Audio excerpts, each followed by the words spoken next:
का बहुत बहुत धन्यवाद। आप लोगों के बीच आकर के बहुत अच्छा लग रहा है। मुझे जो आज का जो सेशन है उसके लिए बुलाया गया है और आप लोगों को मोटिवेट करने के लिए बुलाया गया है। सबसे ज़्यादा जो मोटिवेटिव फैक्टर होता है कि हमको सबसे ज़्यादा मोटिवेट कौन करता है? ज़िंदगी में अगर कोई चीज़ सबसे ज़्यादा आपको प्रेरणा देती है, मोटिवेशन देती है, तो वो आपकी ज़िंदगी है। ज़िंदगी से ज़्यादा मोटिवेशन कोई नहीं देता है। अगर आप हवाई जहाज से चले हैं तो आप जो है ज़्यादा आपके जीवन में ज़्यादा मोटिवेटिव पल हो भी सकते हैं, नहीं हो सकते हैं। लेकिन अगर आप पैदल चले हैं तो आपके पास पैदल चल करके अगर आप हवाई जहाज तक पहुँचे हैं तो आपके लाइफ में आपके बराबर जो मोटिवेशन है वो किसी के पास नहीं होगा। अगर काली सड़क बोलते नहीं है कि अगर काली सड़क है, काली सड़क का मतलब पक्की सड़क, नेशनल हाईवे। अगर नेशनल हाईवे है और नेशनल हाईवे में अगर किसी अनट्रेन ड्राइवर को भी, जिसने अभी अभी सीखा हो, उसको भी अगर गाड़ी पकड़ा दी जाए तो वो भी 80 की और 100 की स्पीड पे चलेगा। लेकिन गाड़ी सीखना और चलाना और ये मान के चलना कि मैंने परफेक्ट ड्राइविंग सीख ली, वो तब है जब आप कच्ची और पथरीली सड़क पर गाड़ी चलाते हैं। तो जीवन में सबसे ज़्यादा अनुभव उस व्यक्ति के पास होता है। कहने का लबोलबाब ये है कि जिसने कच्ची सड़कों के से चल करके और जो एयरपोर्ट में पहुंचा हो और हवाई जहाज की सवारी जो कर रहा हो, उसको अनुभव होगा कि कच्ची सड़क में गाड़ी चलाने का कैसा अनुभव होता है और पक्की सड़क में गाड़ी चलाने का अनुभव कैसा होता है।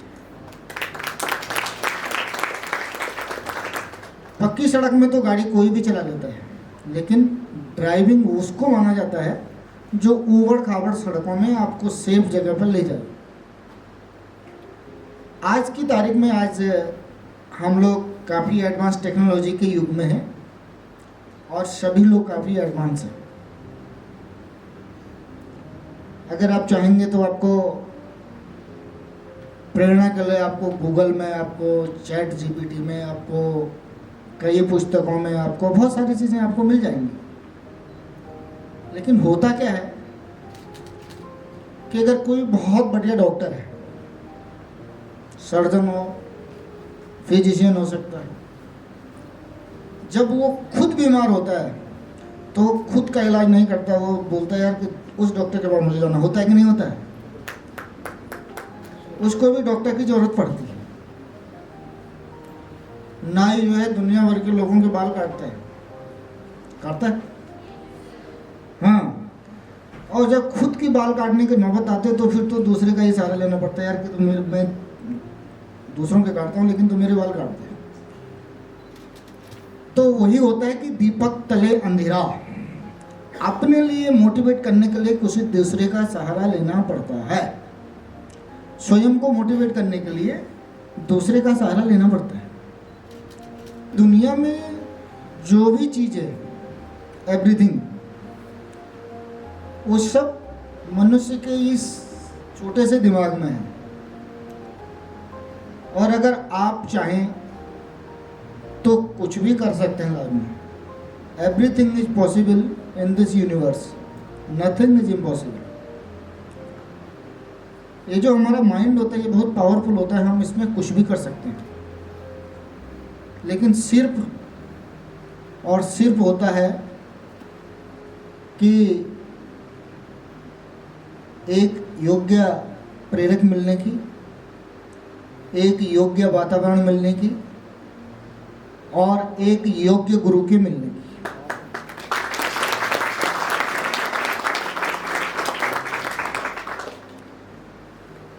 अगर योग्य गुरु मिल जाए, आपका जो सोया हुआ जो मन है वो जाग जाए, तो जब ही जागो तभी सवेरा, जब ही आपके माइंड में आए आप कुछ भी कर सकते हैं। जैसे एक बार मैं थोड़ा सा इतिहास की तरफ आपको ले जाऊंगा। जब एक बार अलाउद्दीन खिलजी ने अपना विजय अभियान था वो शुरू किया था। अलाउद्दीन खिलजी के बारे में तो सभी लोग जानते होंगे, पद्मावत फिल्म तो देखी होगी, अगर पढ़ा नहीं होगा इतिहास के अगर स्टूडेंट नहीं होंगे तो पद्मावत फिल्म आपने देखा होगा। तो अलाउद्दीन खिलजी अपने चाचा और उसका ससुर भी था जलालुद्दीन खिलजी, उनको मार करके वो गद्दी पर बैठा था। और मध्यकाल में ऐसा ही होता था, जो शक्तिशाली होता था उसी की शासन व्यवस्था होती थी, वही राज करता था, तलवार का ही शासन था। तो जब अलाउद्दीन खिलजी ने मेवाड़ को भी जीत लिया, मेवाड़ उस समय का बहुत शक्तिशाली राज्य माना जाता था, देवगिरी को जीता था, जहाँ से उसका एक जो गुलाम था, क्या नाम था उसका, कोई बताएगा? उसका जो गुलाम था, जो उसको जलालुद्दीन खिलजी ने दिया ना, मलिक कफूर था उसका नाम, मलिक कफूर।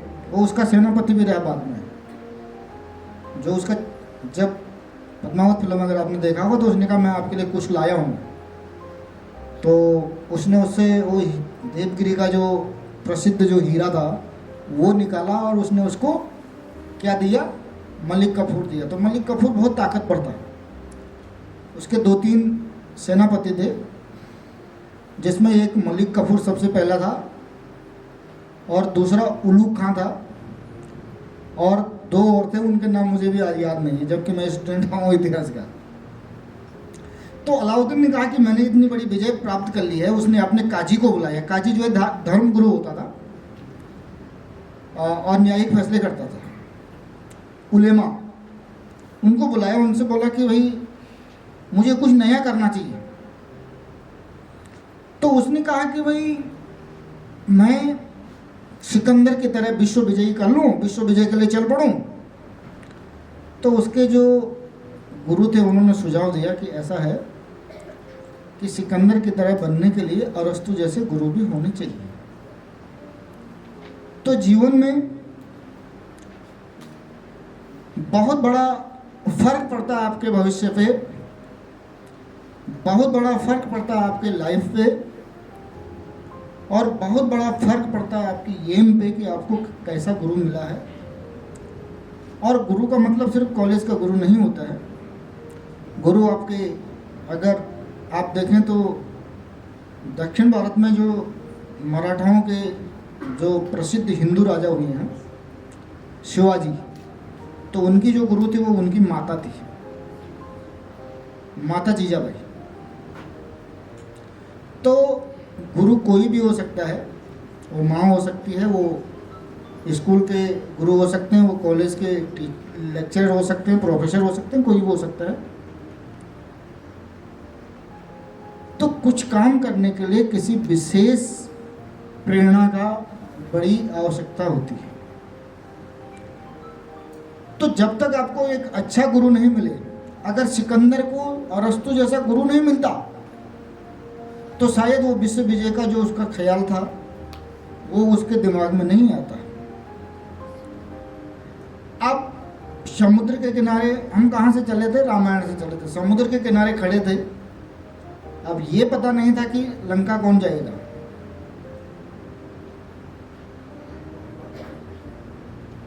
तो आपके अंदर की जो शक्तियां हैं उनको किस प्रकार से जागृत किया जाए।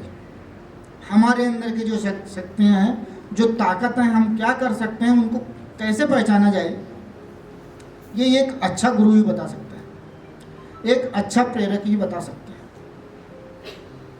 बाकी करना तो आपको है और आपकी परिस्थितियां बता सकती हैं। तो फिर वहां पे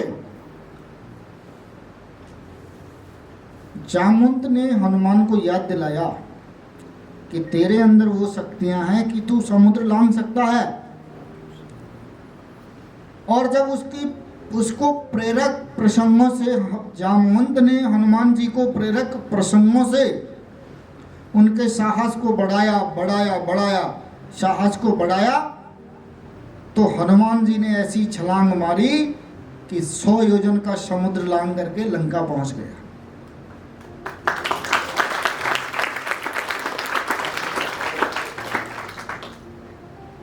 तो मोटिवेशन बहुत इंपॉर्टेंट होती है जीवन में। आप योग्य भी हैं, आप करना भी चाहते हैं, आपके पास संसाधन भी हैं, लेकिन यदि आपकी लाइफ में प्रेरणा नहीं है, प्रेरणा बोले तो मोटिवेशन है, ये ध्यान रखें। यहाँ पे प्रेरणा का मतलब जो है मोटिवेशन ही है, बाकी और कुछ नहीं है। तो अगर आपके पास मोटिवेशन नहीं है तो लाइफ में कुछ नहीं किया जा सकता है।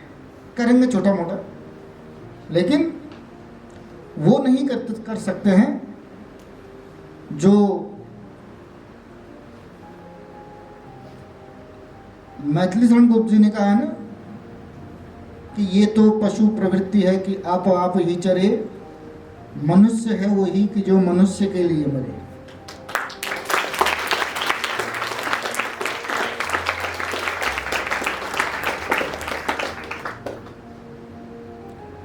तो उस तरह का जो कार्य है, जो एक ऐतिहासिक कार्य हो, वो कार्य करने के लिए जो है आपको एक अच्छे प्रेरक की बहुत लाइफ में आवश्यकता होती है। आप लोग जहां पर हैं, जो कर रहे हैं वो बहुत अच्छा है। एक कहावत है कि कौन कहता है कि सपने मत देखो, कौन कहता है कि सपने मत देखो, सपनों में जान होती है, पंख होने से कुछ नहीं होता, हौसलों से उड़ान होती है।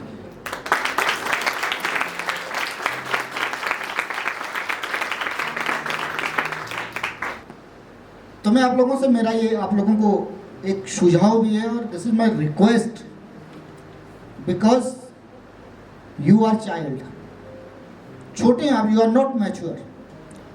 जब आदमी मैच्योर हो जाता है तब उसको समझाने की जरूरत नहीं पड़ती, लेकिन जब आप मैच्योर नहीं होते तब आपको समझाने की जरूरत पड़ती है। ये जो ताम झाम जोड़ा जा रहा है, इसीलिए तो जोड़ा जा रहा है कि इस समय जो मैच्योर आपकी लाइफ है, ये ऐसी गाड़ी होती है, वो किसी भी तरफ चल सकते हैं, वो पक्की रोड पे चल सकते हैं, कच्ची रोड पे चल सकते हैं, और अगर ज़्यादा ही गड़बड़ हुई तो खाई में भी जा सकती है। तो अभी आप कच्चे घड़े के समान हैं। तो मेरा आप लोगों को ये सुझाव है, ये रिक्वेस्ट है कि जहां पर आप बैठे हैं, अपना टाइम गंवा रहे हैं, अपना पैसा आपके माँ बापों का जा रहा है, तो वहां पे, यहाँ पे जो भी व्यक्ति आएगा, इस कुर्सी में जो भी व्यक्ति आएगा ना, वो मैच्योर आएगा और उससे आपको कुछ सीखने को मिलेगा।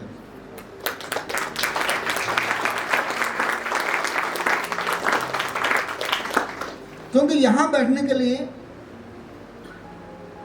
बहुत ज्यादा चलना पड़ता है, बहुत ज्यादा खोना पड़ता है, और बहुत ज्यादा सहना पड़ता है। समझ रहे हैं? तो जब आप लोग बैठे होते हैं, तो जहां आप क्लास में बैठे होते हैं, तो ये मान के चले, मेरी इस बात को हमेशा याद रखना कि जब हम यहाँ बैठे हैं, हमारा बॉडी यहाँ पर है, तो यहाँ क्या बोल रहे हैं, थोड़ा सा कुछ ना कुछ मैंने आज सुनना है। और जितना आप दिन भर में सुनते हैं, शाम को एक बार जरूर कहीं पर बैठ करके ये एवैल्यूएट करिए कि मैंने आज सीखा क्या है, मैंने आज लाइफ में सीखा क्या है। मैंने खाना खाया 3 टाइम का, कपड़े भी पहने माँ बाप के, और शाम को घर भी आ गया, लेकिन मैंने आज किया क्या है। तो जिस दिन आप लोग ये एवोल्यूशन करना सीख जाएंगे, तो थोड़ा आपके लाइफ में कुछ चेंजेज आएगा। तो सबसे पहले लाइफ में जो है सपना देखिए, और सपना देखकर ही सब कुछ होता है। जिस दिन आपके मन में ये आ गया कि मुझे ये करना है, आपने तय कर लिया कि चाहे कुछ भी हो जाए मुझे ये करना है, उस दिन यूं समझ लीजिए कि आपका जीवन में जो है आप एक जो है सम्मान के रास्ते पर आप आगे बढ़ गए हैं। तो सबसे पहले आपको लक्ष्य तय करना है और डिटरमाइंड होना है कि मुझे ये करना ही करना है। बाकी सारी चीजें अपने आप होती जाती हैं।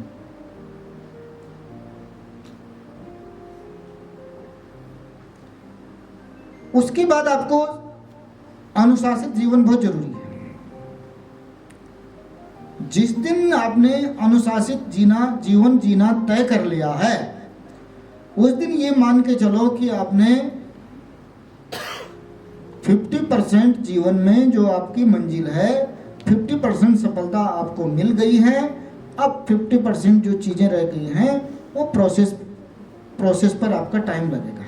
बाकी आप जो है उसी दिन आप सफल हो जाते हैं जिस दिन आपने जीवन में अनुशासन को अपना लिया। अब अनुशासन क्या है? ये थोड़ी क्लास में हल्ला कर दिया था, वो तो एक सामान्य सा जो बचपन होता है, किसी के साथ थोड़ी वो लड़ाई करते, सभी करते हैं। मैं ये नहीं बोल रहा हूँ कि तुम लड़ाई करना कल से, बता रहा हूँ मैं। अनुशासन वो नहीं होता है। अनुशासन बेटा वो होता है कि जीवन में बिना दिमाग खपाए, बिना दिमाग को यूज किए और बिना शरीर को तकलीफ दिए तो कुछ होता नहीं है। भगवान तभी मदद करेंगे जब आप अपनी मदद करेंगे। आपने अपना टाइम टेबल तय कर देना है। अगर आप लाइफ में 6 घंटा भी सोएंगे ना, 5 घंटा, शुरू में तो 5 घंटा सोएंगे तो काफी चलता है, आदमी मरता नहीं है उससे। अगर आप लाइफ में आपने ये तय कर लिया कि मुझे सुबह 4 बजे उठना है, आधा घंटा अपना ब्रश फ्रेश होना है और उसके बाद 4:30 बजे से लेकर के और कॉलेज जाने तक मैंने पढ़ाई करनी है, तो एक तो आपने ये टाइमिंग अपनी बना दी। दूसरा, आप कॉलेज में आए, कॉलेज में आपने जब पढ़ाई करी, 5 बज गया, 6 बज गया, 6 बजे आप वापस आते हैं। 6 बजे के बाद आपने कहा कि भाई 6 बजे घर आए, थोड़ा बहुत घर के काम कुम हुए, 7 बज गए, 1 आध घंटा आपने आराम कर लिया, 9 बज गए। 9 बजे से कितना बजे? 12 बजे तक 3 घंटा अगर आपने यहाँ निकाल लिया तो कितना हो गया? 5-6 घंटा हो गया, 5 घंटा हो गया ना। तो अगर 5 घंटा भी आपने पढ़ाई कर ली तो कोई भी ताकत आपको आपके उद्देश्य से को पाने से नहीं रोक सकती है दुनिया की।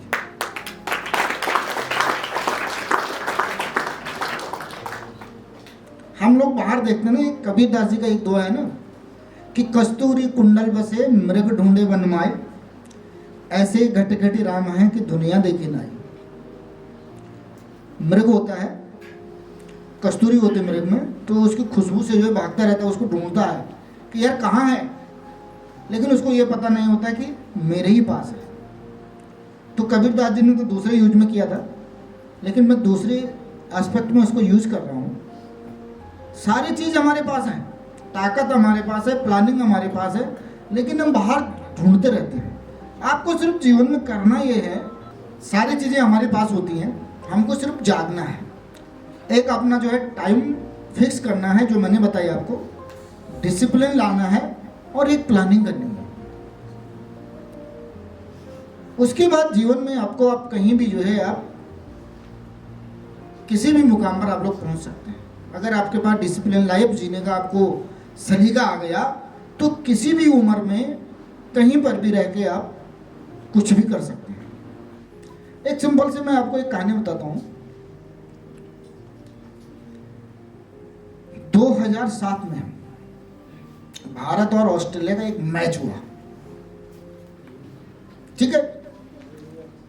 भारत ऑस्ट्रेलिया का मैच हुआ तो उस मैच में ऑस्ट्रेलिया की टीम ने ब्रेड हॉग, सुना है किसी ने नाम? एक बॉलर थे, बहुत अच्छे बॉलर थे, लेकिन उन्होंने उसी मैच से स्टार्टिंग करी थी। वो उनके लाइफ का पहला मैच था। किसका? ब्रेड हॉग का। अब पहले मैच में उनके सौभाग्य ये हुआ कि उन्होंने सचिन तेंदुलकर को बोल्ड कर दिया। उन्होंने बोल्ड कर दिया तो खुशी होती है, दुनिया का जो क्रिकेट का देवता माना जाता है पितामह माना जाता है, उसको जो है ब्रेड हॉग ने बोर्ड कर दिया था। जैसे मैच खत्म हुआ तो ब्रेड हॉग जाता है सचिन तेंदुलकर के पास में कि सर मेरा पहला मैच है और मैंने आपको बोर्ड किया, ये बॉल है, मुझे आपके ऑटोग्राफ चाहिए। तो मालूम है सचिन तेंदुलकर ने क्या लिखा है? सचिन ने लिखा, तेरे जीवन में ये दिन कभी नहीं आएगा, दोबारा कभी नहीं आएगा। क्या लिखा? कि ये दिन तेरे जीवन में दोबारा कभी नहीं आएगा।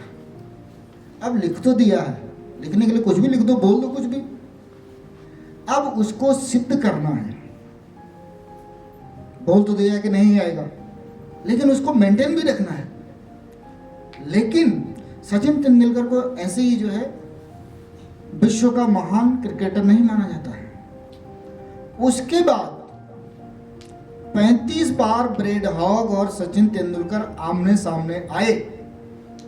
सचिन तेंदुलकर बैटिंग पिच पे रहे और ब्रेड हॉग बॉलिंग हैंड पे, लेकिन कभी उसके बाद ब्रेड हॉग सचिन तेंदुलकर का विकेट नहीं ले पाया।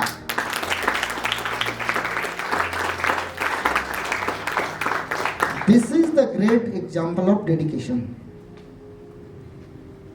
इसको बोलते हैं डेडिकेशन। तो किसी भी सफलता के लिए डेडिकेशन बहुत जरूरी है। आपने उद्देश्य तो बना लिया, आपने संसाधन भी जोड़ लिए, अब साला मेहनत कौन करेगा? तो मेहनत तो करनी पड़ेगी ना। अगर हीरा बनना है तो पृथ्वी के ताप से जलना तो हमको ही पड़ेगा, नहीं तो कोयले के कोयले रह जाएंगे। अब ये दो ऑप्शन आपके पास में है कि आपको हीरा बनना है या आपको कोयला रहना है।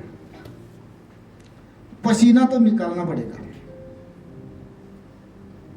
जब तक पसीना नहीं बहेगा तब तक सफलता नहीं मिलेगी। एक और छोटा सा एग्जांपल है ना, एक बाज पक्षी होता है, बाज पक्षी वो और सभी प्राणियों की तरह एक उम्र के बाद बूढ़ा हो जाता है। अब मनुष्य के पास तो क्या होता है, वो थोड़ा बूढ़ा होता तो सौभाग्यशाली होते हैं, किसी के बच्चे हो जाते हैं तो उसको उम्मीद होते है साहब ये होता ही है, माँ बाप की सेवा करते हैं, ये हमारा कल्चर रहा है, ट्रेडिशन रहा है, हिस्ट्री रही है। लेकिन पक्षियों में ऐसा नहीं होता है। बाज 40 साल के बाद उसकी जो स्थिति होती है बहुत गड़बड़ा जाती है। उसका जो चोंच है वो बहुत लंबी हो जाती है और मुड़ जाती है आगे से, वो खा नहीं पाता है। समझ रहे?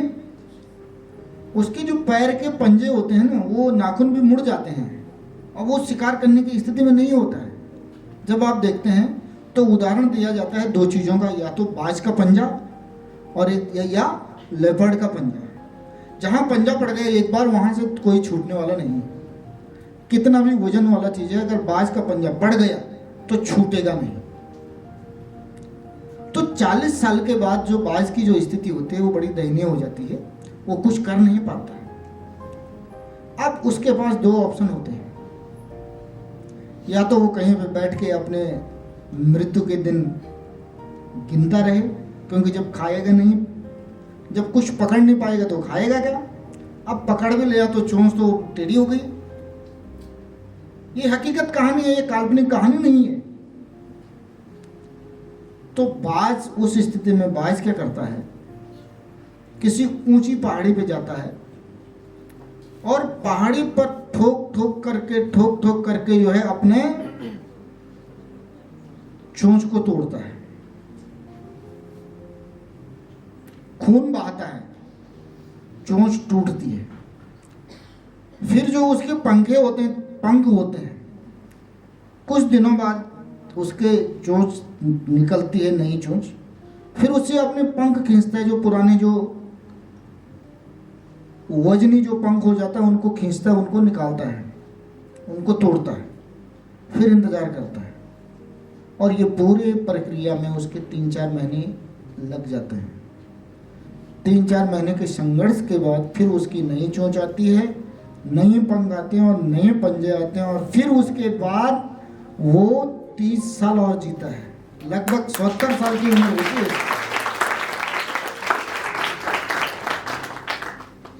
तो कहने का तात्पर्य ये है कि इस धरती पे जो भी आया है बिना संघर्ष के, बिना पसीना बहाए कुछ होने वाला नहीं है। समझ रहे हैं? बाकी चीजों के आपके पास पैसा नहीं है, जब आप चलना शुरू करोगे ना तो ऊपर वाला फिर मदद करना शुरू कर देता है। आपके रास्ते अपने आप बन जाएंगे, बनते जाते हैं। लेकिन जिंदगी में सिर्फ और सिर्फ दो चीजें आप ध्यान रखिए। एक, आप जीवन का उद्देश्य बनाइए और दूसरा, जीवन को अनुशासित बनाइए। जीवन का अनुशासित का मतलब क्या होता है? आपके जो दिन रात के 24 घंटे होते हैं उनमें से आप 5 से 6 घंटे सोने के लिए और 5 से 6 घंटे आप पढ़ने के लिए जिस दिन आपने निकाल लिए और आप उस पर चल पड़े, तो 3 साल के बाद अगर आपने 3 साल तक, ज़्यादा नहीं 3 साल ये प्रक्रिया कर ली, तो दुनिया की ऐसी कोई परीक्षा नहीं होगी जिसमें आपका सिलेक्शन नहीं होगा। ये मेरी गारंटी है।